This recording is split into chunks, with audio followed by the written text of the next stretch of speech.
Hello everyone, नमस्कार। सबसे पहले स्वतंत्रता दिवस की आप सभी को बहुत बहुत शुभकामनाएं। और अब बात करते हैं हम अपने इस टॉपिक पर। एमपीपीएससी के इंटरव्यू चल रहे हैं 2019 वालों के लिए। साक्षात्कार नाम सुनकर की डर लगने लगता है। इतना हमें मुख्य परीक्षा से डर नहीं लगता, इतना हमें पीटी से डर नहीं लगता। लेकिन जब हम साक्षात्कार इंटरव्यू की बात करते हैं तो एक अलग ही थोड़ा सा फोबिया आ जाता है। आप पहले भी बेशक इंटरव्यू दे चुके हों, तब भी ये चीज़ें देखने को मिलती है। तो साक्षात्कार से जो डर है, उस डर को लगना चाहिए थोड़ा बहुत दूर कर लेना चाहिए आपको कि डर में अगर आप कोई काम करेंगे तो उसके रिजल्ट उतने अच्छे कभी नहीं आते। तो ये तो फैक्ट है, और ये तो आपके सिलेक्शन की अंतिम सीढ़ी है। ठीक है, तो कुछ टिप्स मैं आपको बता देता हूँ। उन चीज़ों का यदि आप ध्यान रखेंगे, आपका इंटरव्यू बहुत ही शानदार जाएगा। एक क्वेश्चन है कि इंटरव्यू में यदि वो पूछ लेते हैं कि आप अपना परिचय दीजिए, इंट्रो, तो इसको लेकर के कुछ क्वेरी आई थी मेरे पास कि इंट्रोडक्शन में हमें क्या बताना चाहिए, उसको हम कितना डिटेल में बताएं, कितना शॉर्ट बताएं। तो पहली बात, 175 का इतने नंबर का इंटरव्यू है, मुश्किल से आपको मिलेंगे 10 मिनट। 10 मिनट से कम में ही आप फिनिश हो जाएंगे, मतलब आपका इंटरव्यू समाप्त हो जाएगा। तो आपसे जब आपका परिचय पूछा जाता है तो परिचय में सबसे पहले आप अपना नाम बताएंगे। ठीक है, इसके साथ साथ आप अपना बर्थ प्लेस भी बता सकते हैं, जन्म स्थान भी बता सकते हैं। ठीक है, आप इसमें आपसे परिचय पूछा जा रहा है, आपने नाम बता दिया, मेरा जन्म यहाँ पर है या मैं यहाँ का निवासी हूँ। और यदि आपको लगता है कि मैं थोड़ा सा और अपने परिवार के बारे में भी बता दूं, तो ज़रूर क्विकली आप परिवार के बारे में बता सकते हैं, लेकिन ये मैंडेटरी नहीं है कि आप बताते फिरें कि मैं इतने भाई हूँ, इतने बहन हूँ, मेरे ब्रदर ये करते हैं, ब्रदर इन लॉज ये करते हैं, सिस्टर ये करते हैं, पिताजी ये करते हैं। नहीं, वो सब ज़रूरी नहीं है, क्योंकि आप मान के चलो 8 से 9 मिनट के अंदर आप बाहर आने वाले हो, तो आप इसी में अगर उलझ जाएंगे तो आगे। हाँ, यदि उनकी क्यूरियोसिटी है पूछने की, वो आपसे पूछते हैं, तो ज़रूर आप उनका जवाब देंगे। तो बहुत ही शॉर्ट में आपको बताना है कि मेरा नाम ये है, मेरा जन्म स्थान ये है, और इसके साथ साथ आप अपनी एजुकेशनल क्वालिफिकेशन ज़रूर बताएंगे, शैक्षणिक योग्यता के बारे में ज़रूर चर्चा करेंगे कि आपने क्या किया हुआ है, और यदि आप जॉब करते हैं तो उसका भी इसमें इंट्रोडक्शन दे दें। ठीक है, ये चीज़ें ज़रूरी हो। तो यहाँ से एक साक्षात्कार की शुरुआत हो जाती है, एक माहौल बन जाता है। तो पहली बात, जो बोर्ड मेंबर हैं वो आपको डराने के लिए नहीं बैठे हैं, बड़े फेमिलियर होकर वो भी बैठते हैं। तो आप उस माहौल में अपने आप को ऐसा मान लें कि एक अजनबी नहीं हो। तो साक्षात्कार में ये चीज़ें यहाँ से शुरुआत होती हैं। बाकी चीज़ें मैं नहीं बताऊंगा कि भाई जाते समय उनसे परमिशन लेना है कि नहीं, वो तो आप सब जानते ही हो। ठीक, अब जो साक्षात्कार है इसको हम डिवाइड करेंगे दो भागों में। दो तरीके से इंटरव्यू चलेगा। एक इंटरव्यू उनके लिए होगा जो पूरी तरह से बेरोजगार हैं, और एक इंटरव्यू उनके लिए होगा जो पहले से किसी ना किसी रोजगार को करते हैं।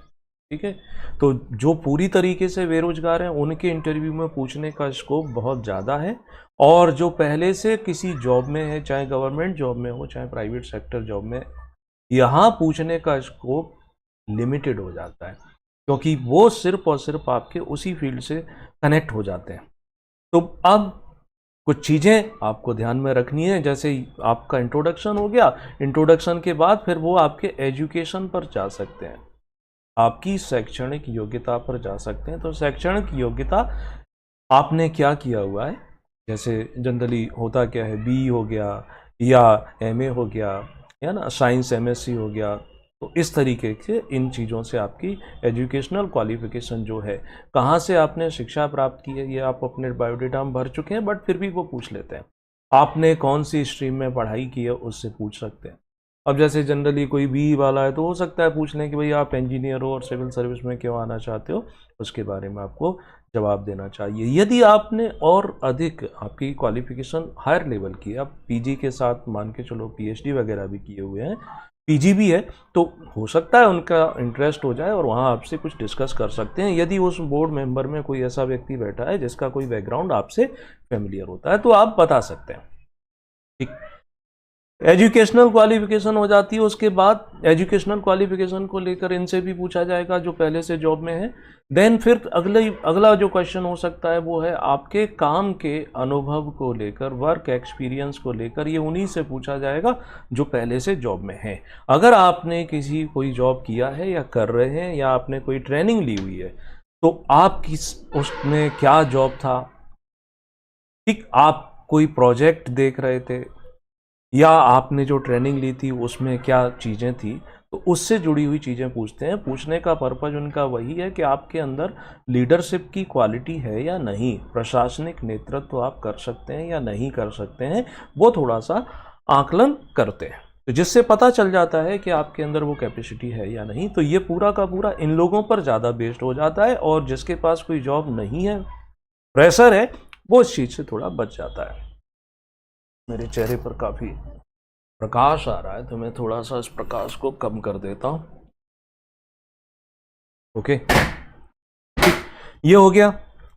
अच्छा, इनका जवाब देते समय जवाब जो देंगे बड़े ही संतुलित उसमें देंगे, और अपना जो वॉल्यूम है ऐसा रखेंगे कि बहुत लाउड ना हो और बहुत ज़्यादा स्लो भी ना।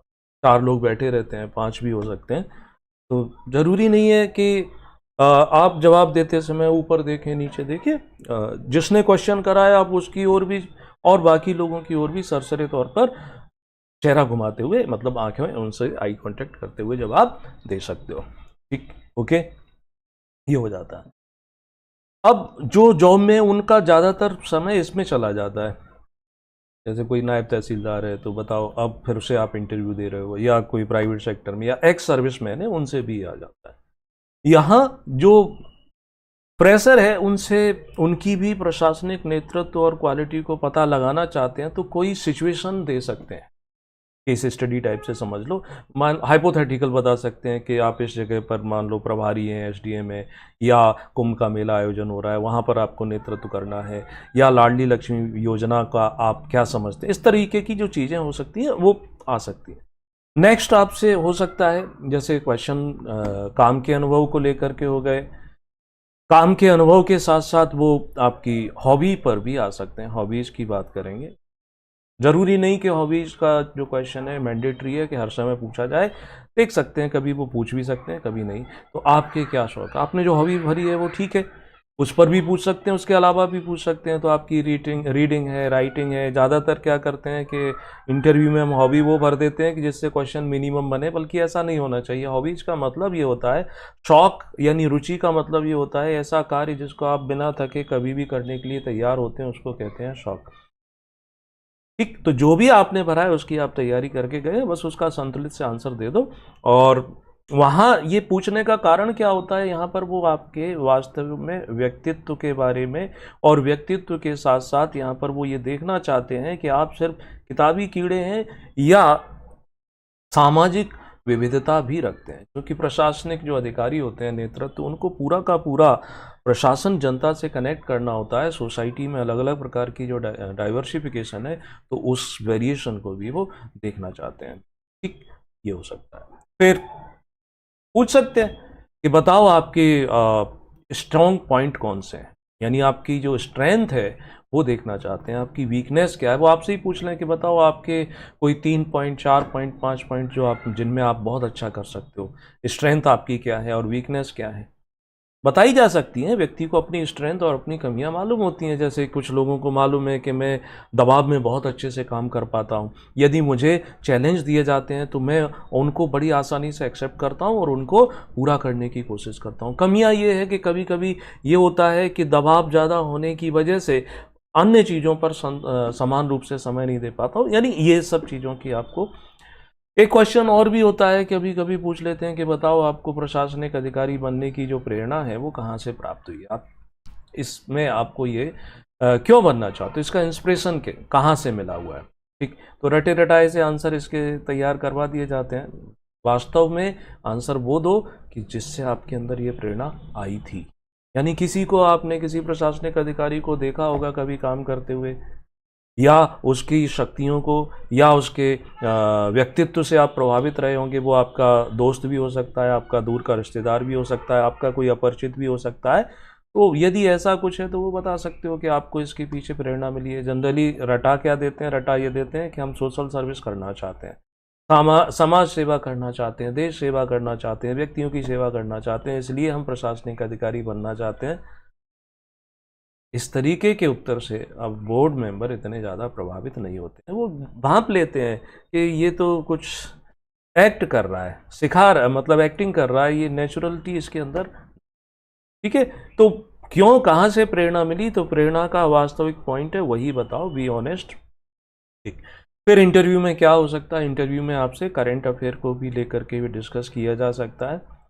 तो करंट अफेयर आप पढ़ ही रहे होंगे पिछले 1 महीने से, और रोज का रोज जो न्यूज़पेपर है ज़रूर पढ़ते जाओ। तो जो योजनाएं चल रही हैं, खासकर मध्य प्रदेश शासन की जो योजनाएं हैं जिनको लेकर के सरकार गंभीर है, तो उनमें आप कितनी डेप्थ रखते हो, तो उन योजनाओं, उन घटनाओं के बारे में आपकी क्या समझ है, उस पर पूछ सकते हैं। तो वो आपको डे बाई डे में एडिटोरियल वगैरह पढ़ते रहना चाहिए, ठीक, और वो बताते रहना चाहिए, है ना। जैसे अभी देखो, मैं एक उदाहरण देता हूँ, नो कॉन्फिडेंस मोशन आया, अविश्वास प्रस्ताव आया, अविश्वास प्रस्ताव को लेकर पूछ सकते हैं कि कौन लाता है, कब लाता है, कितने लोगों की समर्थन पड़ती है, इसको पास हो जाता तो क्या हो जाता। ये भी पूछ सकते हैं हाइपोथेटिकल कि जब विपक्ष को मालूम था उनके पास संख्या नहीं है, फिर भी वो अविश्वास प्रस्ताव लेकर आए, इससे क्या हुआ, जनता को क्या मिला। ठीक, तो इन सब चीज़ों के लिए तैयार कर लेना चाहिए। इंटरव्यू में जो सबसे ज़रूरी बात रहती है वो ये रहती है, जरूरी नहीं होता है कि आप हर क्वेश्चन का आंसर दें, और हर क्वेश्चन का आंसर देना जरूरी नहीं है, लेकिन आप जितने क्वेश्चनों के आंसर दें उनके करेक्ट आंसर दें, ये जरूरी है। मान लो 10 क्वेश्चन पूछे जाते हैं और 10 में से यदि आपको 5 के आंसर पता है तो आप 5 के आंसर दें, 5 के लिए आप सॉरी बोल दें। अगर इंसिस्ट करते हैं कि नहीं आप कोशिश करो, तो जरूर कोशिश कीजिए। आप गलत इंफॉर्मेशन मत दीजिए। तो यहाँ काम करता है इंटरव्यू में एक संवाद कौशल, जिसे हम बोलते हैं। संवाद कौशल का मतलब है एक, जिसे स्किल बोलते हैं, इंटरपर्सनल स्किल, यानी अपने विचारों को बड़े ही स्पष्ट रूप से और व्यवस्थित तरीके से आप व्यक्त करें, इसकी क्षमता आपके अंदर हो। यानी आपकी जो भाषा है, भाषा का ज्ञान और व्यवहार, ये महत्वपूर्ण। जैसे मैं बेसिकली चंबल बेल्ट यानी भिंड से बिलोंग करता हूँ, तो भिंड मुरैना का एक टोन है, वो बोलने में कहीं ना कहीं रहता है। रीवा पन्ना इधर के बच्चों का एक टोन है जो उनका बोलते समय रहता है, सागर का रहता है, टीकमगढ़ का रहता है। तो कहने का मतलब है कि ये जो एक बोलने में चीज़ें आ जाती हैं, उनसे बचाव की कोशिश करें। सामने वाला ये भांप ना पाए कि आप किस रीजन को बिलोंग करते हैं, क्योंकि आप भाषा संतुलित तरीके से उत्तर में लाएंगे तो निश्चित ही आपको फायदा मिलेगा उनकी तुलना में जो अपने उसी टोन में आंसर देना चाहते हैं ना। तो ये जरूरी होता है, यानी संवाद कौशल आपका अच्छा हो। ठीक, और उत्तर देने का तरीका आपका कैसा होना चाहिए? नेचुरल होना चाहिए, स्वाभाविक होना चाहिए, आर्टिफिशियल नहीं। आर्टिफिशियल कब बन जाता है? आर्टिफिशियल बन जाता है कि जब हमें उम्मीद नहीं थी कि हमारा इंटरव्यू का कॉल आएगा और अब हम मॉक पे मॉक दिए जा रहे हैं, और टाई साई लगा करके। मैं सुबह डेली निकलता हूँ आयोग के सामने, तो मुझे कई सारे तरीके के एस्पिरेंट्स देखने को मिलते हैं। कुछ सूट वूट टाई लगा के खड़े रहते हैं, कुछ नॉर्मल रहते हैं, किसी के चेहरे पर बहुत ज़्यादा स्ट्रेस दिखाई देता है, कुछ हंसते हुए बात करते रहते हैं। तो नेचुरल रहिए, स्वाभाविक तरीके से, आत्मविश्वास से, यानी आत्मविश्वास कॉन्फिडेंस से, और हिचकिचाहट के साथ आंसर मत दीजिए। हिचकिचाहट, हेजिटेशन सब में होता है, ऐसा कोई नहीं जिसमें ना हो, है ना। लेकिन वो हिचकिचाहट मिनिमम कर लो, है ना। और दूसरी बात क्या होती है कि हर व्यक्ति का साक्षात्कार अलग अलग होता है, एक जैसा नहीं होता है। तो अगर आपसे पहले वाले व्यक्ति का साक्षात्कार खराब गया है तो आपको नहीं समझना चाहिए कि आपका खराब जाएगा। या आप आयोग जाते हैं और वहाँ पर जो उन लोगों के इंटरव्यू होते हैं उनसे आप चर्चा करते हैं और वहाँ से एक प्रिजुडाइज हो जाते हैं, एक राय बना लेते हैं कि अरे ये तो क्वेश्चन ऐसे पूछे जा रहे हैं। नहीं, जरूरी नहीं है कि उनसे किस कंडीशन में कैसा पूछा था, आपसे वैसा ही पूछा। ठीक है, तो ये कुछ बातें आपको विशेष रूप से ध्यान रखना चाहिए। सबसे ज़रूरी बात यही होती है कि आप आत्मविश्वास से भरे हुए दिखाई देना चाहिए। कॉन्फिडेंस है इस व्यक्ति में, और जिसमें कॉन्फिडेंस है, यदि उसके पास सही इंफॉर्मेशन नहीं है, हम ट्रेनिंग के द्वारा उसे सशक्त कर सकते हैं।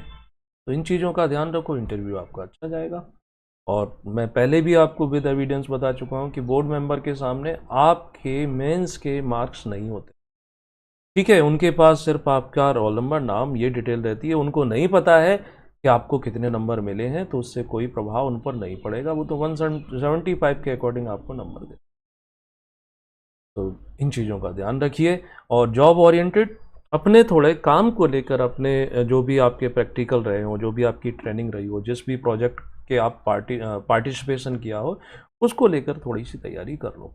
और फिर तैयारी रहती है कि कौन सा एजुकेशनल इंस्टीट्यूट उसमें आप पढ़े थे, उसका कोई लोगो मोनो, कोई आदर्श वाक्य है, उसका मतलब क्या है। जैसे हरी सिंह गौर विश्वविद्यालय फेमस है किसी काम के लिए, है ना, तो वो सब चीज़ें जरूर कर लेना चाहिए। बता देते हैं तो आपके लिए प्लस पॉइंट है, नहीं बताते हैं तो स्पष्ट रूप से बोलिए सॉरी सर मुझे पता नहीं। आप पीटी निकाला, आपने मेंस निकाला, मतलब इन्फॉर्मेशन है, नॉलेज है, तभी तो निकाल करके आए हुए हो। और वहाँ जा कर के अगर 10 में से 5 क्वेश्चन के आंसर नहीं दिए तो इसका मतलब ये थोड़ी है कि मुझे यहाँ पर ऐसे ही आ गया हूँ बिना किसी नॉलेज के।